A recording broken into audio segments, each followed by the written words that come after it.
China as an economy.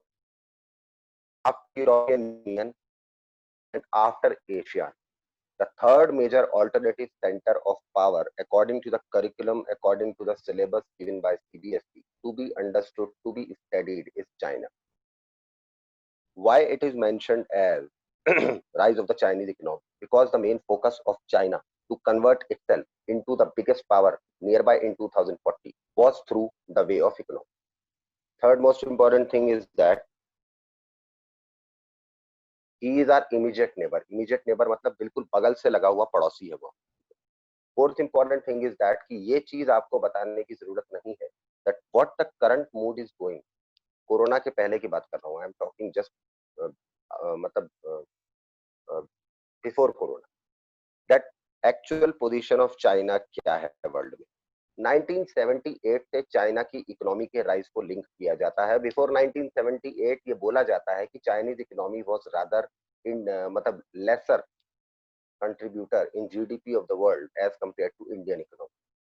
मगर 1978 के बाद 2020 तक अब आप आते आते देख सकते हैं कि 1978 के बाद से चाइनीज इकोनॉमी के राइज को जोड़ा जाता है, जिसके बाद वो एक ग्रेट, एक विशाल, एक बड़ी ताकत बनने की ओर चल पड़ा. कौन? चाइना.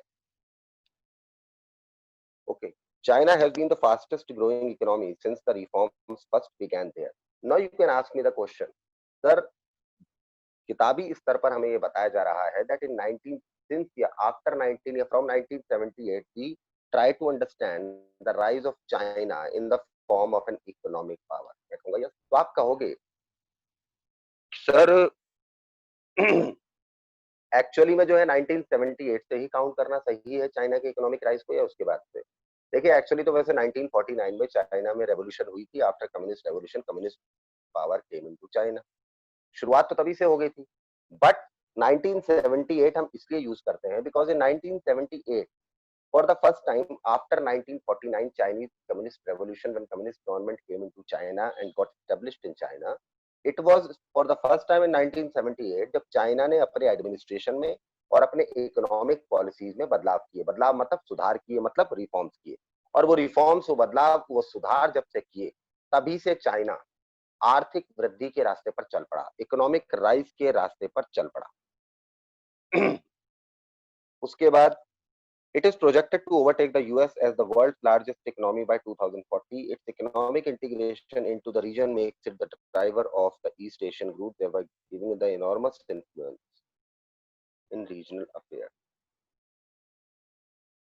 आप कहोगे सर रिफॉर्म्स तो हमारे देश में हजारों बार लगाए गए हैं, हमारे देश में इंप्लीमेंट नहीं हुए भी हैं तो फेयरली नहीं हुए. चाइना में ऐसा कैसे हो गया? First of all, after 1949 which type of government came in China? Communist type of government came in China.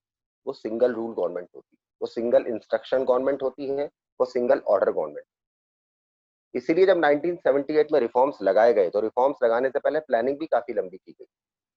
और उस प्लानिंग का सबसे बड़ा ऑब्जेक्टिव था कि 2040 तक यूनाइटेड स्टेट्स को हमें पीछे करना है. सोचिए आप, 1978 में ये टारगेट बन गया था that nearby 2035-40 we have to overtake the US economy. उस बात को ध्यान में रखते हुए उन्होंने रिफॉर्म्स खड़े किए थे. और इसीलिए आई थिंक उसी चीज को वही चीज उनको दिख रही थी. मछली की आंख बन चुका था यूएस उनके. And I think like a bull's eye they were in a complete mood to hit the target as soon as possible. इसी बात को ध्यान में रखते हुए वो चल पड़े और 1978 के बाद से आसमान और जमीन के बीच का जितना अंतर है उतनी तेजी से चाइना के अंदर जो है इकोनॉमिक रिफॉर्म्स का इंप्लीमेंटेशन रिजल्ट दिखाने लगा. Most important thing after 1978, after the initiation of the implementation of economic reforms in China, एक बात और वर्ल्ड के अंदर तो चाइना एक मेजर इकोनॉमिक पावर बनकर उभर ही रहा था क्योंकि उसका टारगेट ही वर्ल्ड का सबसे बड़ा पावर बनना था इकोनॉमिक.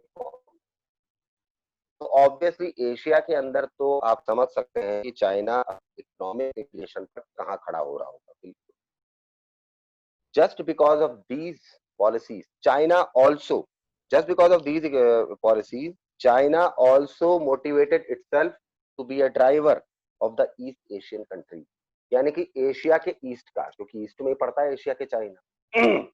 कुल मिला के ईस्टर्न एशियन कंट्रीज या ईस्टर्न एशियन रीजन के अंदर इकोनॉमिक ग्रोथ का सरमाएदार बन गया चाइना. सरमाएदार मतलब इंडिकेटर, सिग्निफिकेंट इंडिकेटर बन गया. यानी कि एशिया चाइना की इकोनॉमिक ग्रोथ से रिप्रेजेंट होने लगा, just due to the economic integration techniques of China, because China economic level पर पूरी दुनिया से जुड़कर पूरी दुनिया पर राज करने के मूड में, भले ही वो दुनिया की कोई और बात माने या ना, इकोनॉमिकली वो सबके साथ होना चाहता था। और इकोनॉमिकली में भी उसका एक फंडा था कि ज्यादा हम बेचें, सामने वाले से हम कम लें। ये पॉलिसी रही है चाइना की शुरू से, और इसी पॉलिसी को ध्यान में रखते हुए उन्होंने अपने रिफॉर्म्स पर काम किया कि हमें बिगेस्ट प्रोड्यूसर बनना है हर चीज का, जिससे कि हम सबको दे सकें, हमें किसी से लेने की जरूरत ना पड़े। और इसी चीज पर आज तक चला भी है चाइना, और सक्सेसफुल भी हुआ है। अंडरस्टूड। और इसीलिए we can say that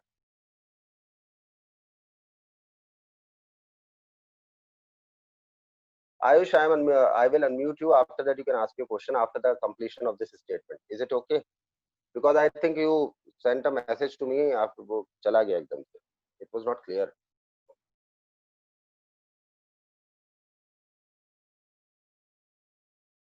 Okay, Ayush. ठीक है. So I think this was the major issue. और चाइना की नियति भी साफ थी, क्योंकि उनका मेजर, बिल्कुल एक मेजर इशू पॉइंट था कि वो शुरू से इस बात को लेकर ही चले थे। मैं, अब आप ये भी तो सोच सकते हैं ना दर सर, 1978 30 साल में ऐसा क्या हुआ कि चाइना इंडिया से भी पीछे था। 1978 से ऐसा क्या हुआ जो रिफॉर्म्स इतनी तेजी से एस्टेब्लिश हुए। एक तो उनका स्ट्रक्चर ऑफ गवर्नमेंट था, वो फॉर्मल इंडिकेटर था, इस बात को समझाने के लिए काफी है कि भाई वो कैसे इंप्लीमेंट हुए होंगे। Second most important thing is that उनकी नियति, सिंपल एज दैट, उनका टारगेट बड़ा क्लियर था, ठीक है ना। The strength of the economy, together with other factors such as population, land, mass resources, regional location, and political influence, adds to its power in significant ways. Now you will say that कि sir ये तो आपने बता दिया that self evolution, self evaluation, and determination to become the world's major power या world's biggest power in economic terms, ये China की सबसे बड़ी प्लस पॉइंट थी, जिसने चाइना को मोटिवेट किया बहुत तेजी से आगे बढ़ने के लिए, to integrate its influence both in both the measures, in international form, at international level, on all international forums, representing itself as a global ethical power, and within Asia also, of which it was a major part. Eastern Asia के अंदर इसका influence का बढ़ना और इसके economical integration policies के कारण Asia के अंदर इकोनॉमिक इंडिकेटर के तौर पर पूरे एशिया का रिप्रेजेंटर बन जाना, ये चाइना की खास बात होती है। उसके अलावा आप कहोगे कि sir rather than these things, हमें चाइना की स्ट्रेंथ बताइए जिसकी वजह से चाइना पूरे वर्ल्ड पर अपनी इकोनॉमिक रिफॉर्म्स के रास्ते पर चलकर फॉर्मुलेशंस कामयाब करने के रास्ते पर चल पड़ा। तो इसके और भी कई इंडिकेटर है। फर्स्ट ऑफ ऑल, चाइना की इकोनॉमी का स्ट्रक्चर क्योंकि लेबर वहां तब भी सस्ती थी, आज भी सस्ती। Second most important thing, availability of resources, China resources से भरा हुआ देश है। थर्ड थिंग, लैंड मास, जगह बहुत है चाइना के। फोर्थ, पॉपुलेशन, ऑब्वियसली लेबर सस्ती ही वहां इसलिए रही है आज तक क्योंकि वहां पॉपुलेशन बहुत जबरदस्त है। And along with that, due to so big, मतलब आप कह सकते हैं due to one of the so biggest sources of population, land mass and resources in the world, political influence भी चाइना का कोई कम नहीं है, बहुत ज्यादा है। जिसका उदाहरण आप डब्ल्यूएचओ पे अभी भी देख चुके हैं before 2 months I think. United states of America जो पूरे वर्ल्ड का सबसे मेजर कंट्री है, सबसे वर्ल्ड मेजर इकोनॉमिक पावर है, लेकिन चाइना का इन्फ्लुएंस लगभग हर आर्थिक, हर राजनीतिक संस्था जो इंटरनेशनल पर चलने के लिए बन, सब में चाइना का हिस्सा आपको मिलेगा। ये सारी चीजें भी चाइना की उसके सिग्निफिकेंट एडिशनल पावर होने में बहुत इंपॉर्टेंट। दूसरी बात, चाइना का जासूसी नेटवर्क, यानी कि आप कह सकते हैं इंटेलिजेंट नेटवर्क चाइना का बहुत मजबूत रहा है, जो चाइना को सब खबर कर देता है लेकिन चाइना का कुछ पता नहीं चलने देता कुछ। That is the most efficient thing of China. आज भी चाइना उसमें मालिक है। Because I think you can see that after coming after arrival of corona, what China faced and what was the actual population figure of China which was being brutalized under corona, वो तो आज तक आपको पता नहीं चला, because China बताएगा ही नहीं आपको, वो नहीं बताएगा। तो आई थिंक उनका जासूसी नेटवर्क, उनका इंटेलिजेंस नेटवर्क बहुत स्ट्रॉन्ग शुरू से ही रहा है। तो these are some major points on the basis of which we can say that China, due to its economic integration, motivated itself to become one of the major powers in Asia, या मैं कह सकता हूँ मेजरेस्ट power, या फिर अब मैं कह सकता हूँ biggest power in Asia, and motivated itself to move on to a target of becoming the biggest economic superpower in the world by 2040 by overtaking the economic ethnicity of America, the United States of America.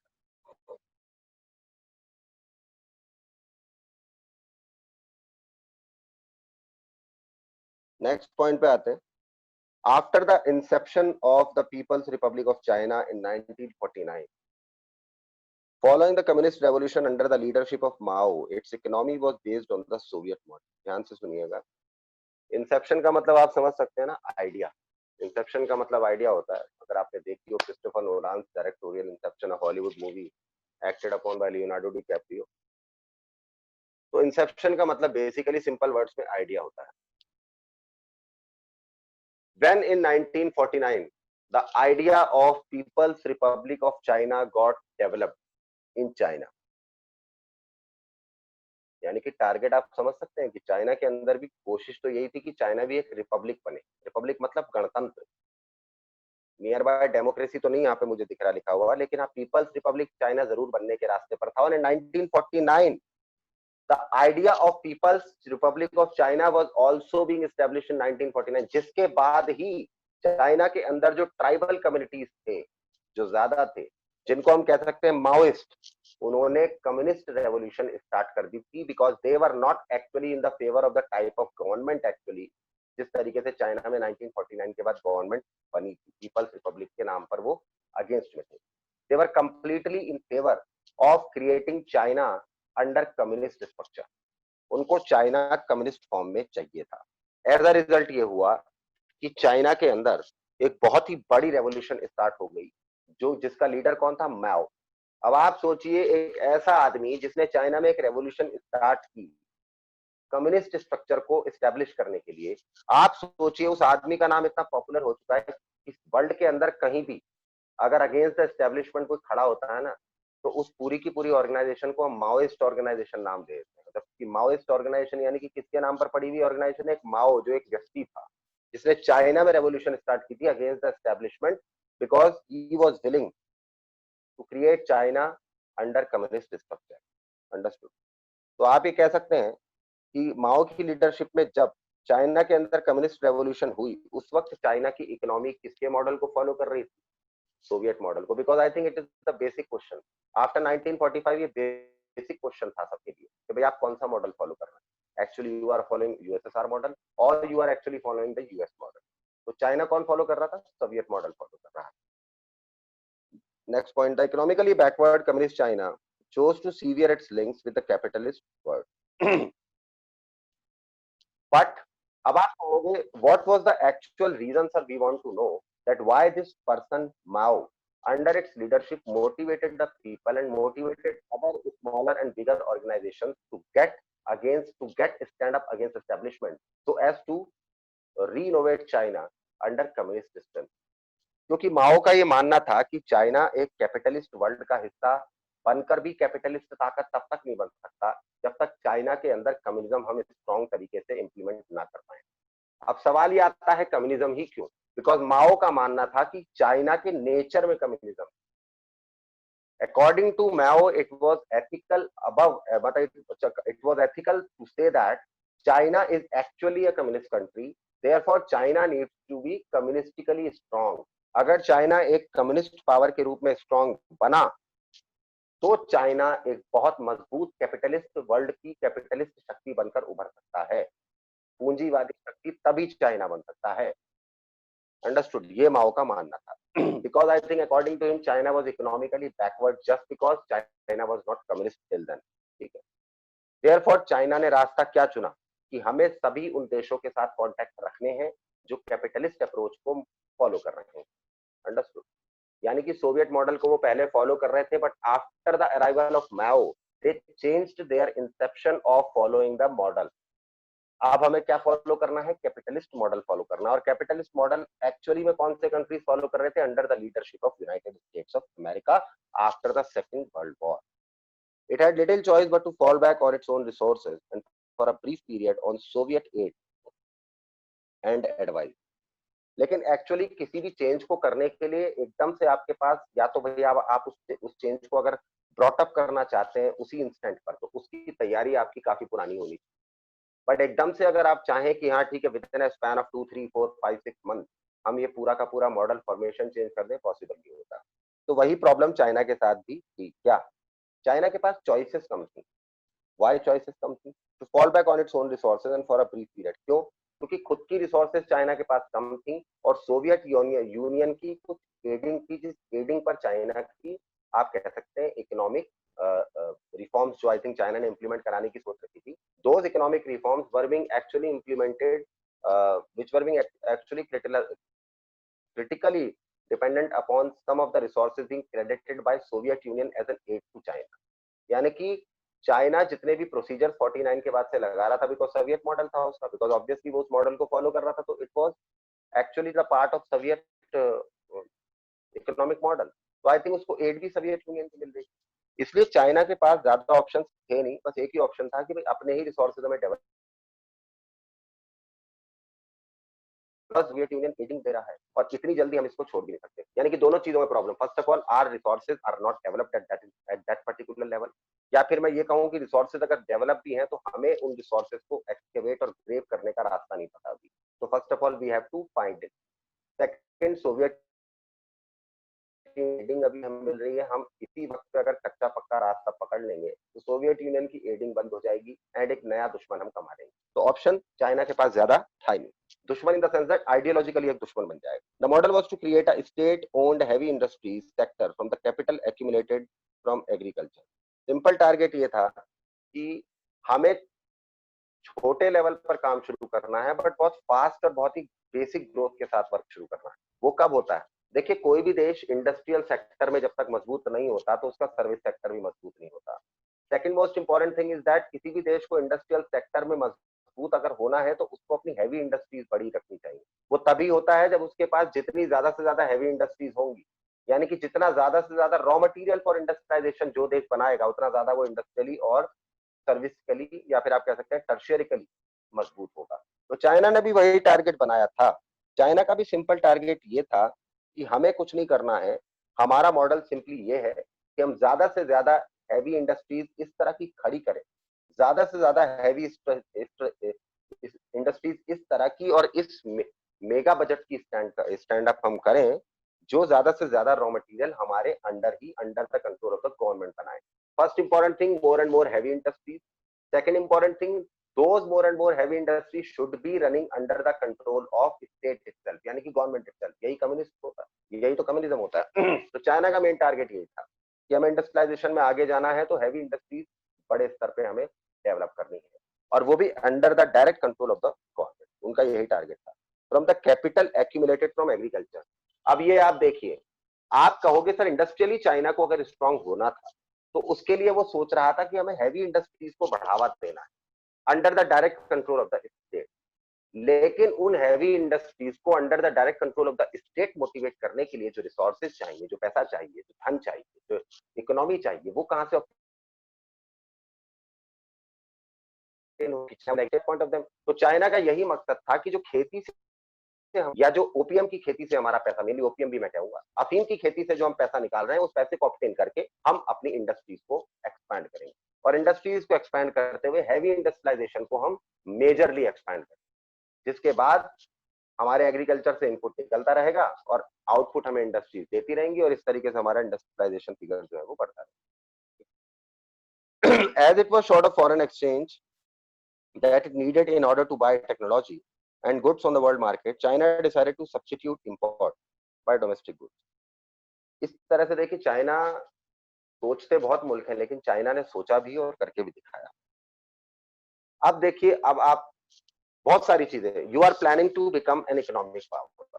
Second thing, after that first step to execute yourself by motivating you to change your model, यानी कि अपना Soviet model change करके capitalist model पे आओ। For that, I think you need resources. Fourth point, for resources you need industry. Fifth point, for industries you need heavy industries on major level. And for heavy industries you need raw material. And raw material to be obtained from agriculture. यानी कि raw material along with all the resources which are needed for heavy industries were to be obtained from the agriculture. ठीक है। उसके बाद आपका industries expand अगर करेगा, तो to make yourself a major exporter, आपके पास फॉरेन एक्सचेंज रिजर्व्स बड़े होने चाहिए। तो फॉरेन एक्सचेंज रिजर्व चाइना के पास टाइम कम, तो उसके लिए चाइना ने क्या स्टेप उठाया?